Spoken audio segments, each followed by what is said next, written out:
Hey lovelies, Lisa here, and it is day 15 of my Tower month. So almost half over. Yeah, the towering goodness is almost half over. um, you know, really, this whole exploration began for me with recognizing my own apprehension about this card, and then just being like, okay, let's keep showing up for this card that is kind of scary, and let's bring this scariness forward uh, into this life, and keep showing up for that. So, I find myself today actually, with those ideas front and center and kind of carrying on the themes I've been talking about the last couple of days about intimacy and boundlessness, um, and relationality. And today I watched, I haven't ever really kind of gotten that informed about what the work of Brene Brown, but today I watched the new Netflix special with her. It's like an hour and 15 minutes or so. It's super good. If you haven't seen it, a lot of you probably have. It's really good. Her work on the call to courage and shame and um, vulnerability. It's super powerful stuff. And I came away from that. I was moved to tears. She's funny. I mean, you guys know her work. As I said, I'm kind of late to the party.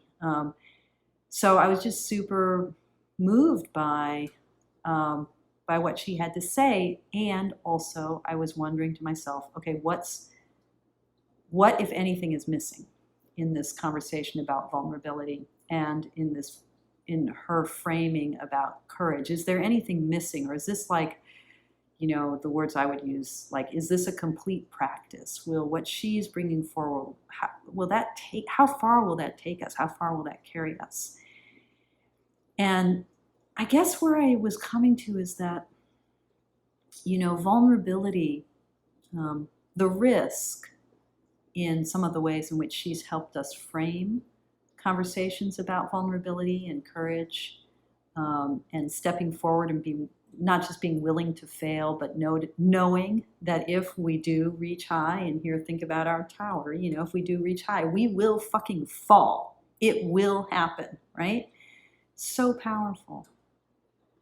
The piece of it that I want to bring forward that I think gets potentially very missed, and I don't think Brene Brown misses this, but I think in the kind of popular embrace of her work, this can be missed, is the part of the story that's about showing up fearlessly for our own hearts, our own emotions, our own experience.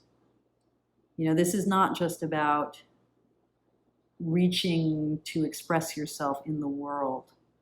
This is not just about, are you taking risks? Are you innovating? Are you putting your voice out there? All those things are true and important to focus on. But the vulnerability that Brene Brown is turning us toward is first and foremost the willingness to show up for our own achy, breaky hearts. The willingness first and foremost to fearlessly be with ourselves, with how much it might hurt here now, how much we might have the feels here now, how much we might feel like we're flawed, we're broken, we're damaged. Like, showing up for that. I just in the past couple days started picking up my Greenie Crowley Harris deck. It's nice, the card that's right there on the bottom. I shuffled these cards, I swear. The Priestess.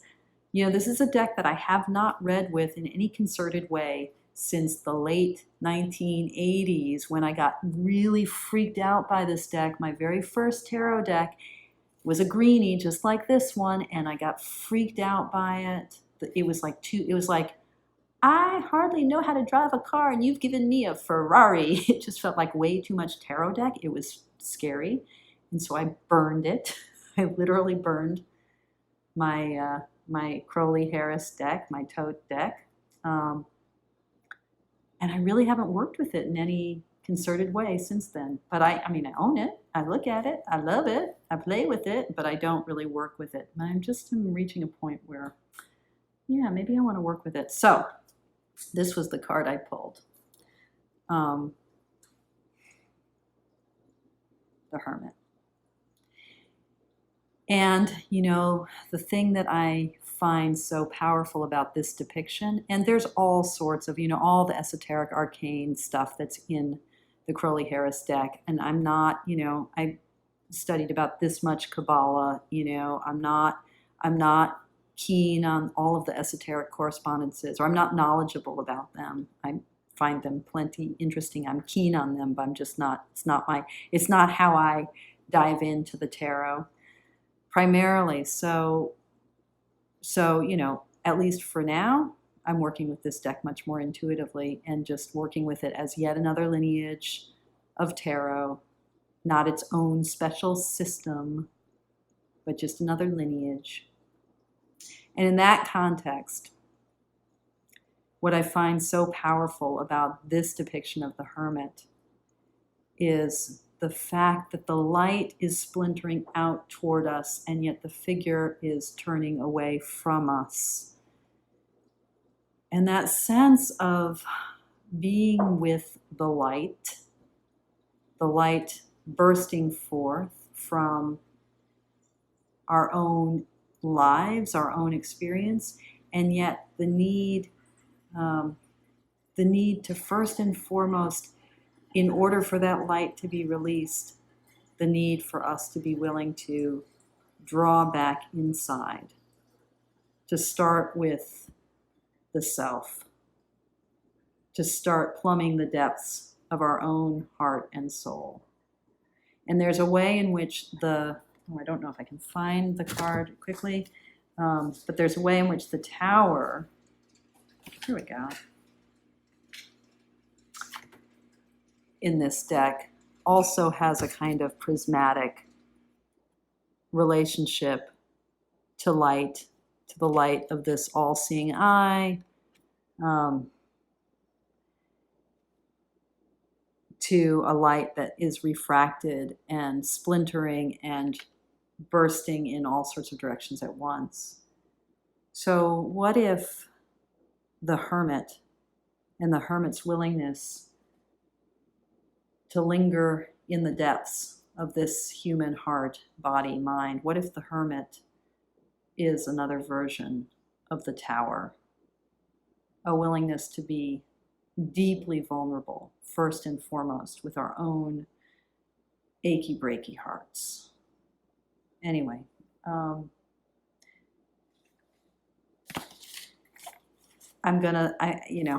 we'll see. There's much play and work that needs to happen for Lisa with the Toth. I call it Tote. I call it Crowley Harris deck. Call it what you will. There's much work, play, exploration that needs to happen, but for now, I'm just sticking to the light. Okay, hope that made some kind of sense.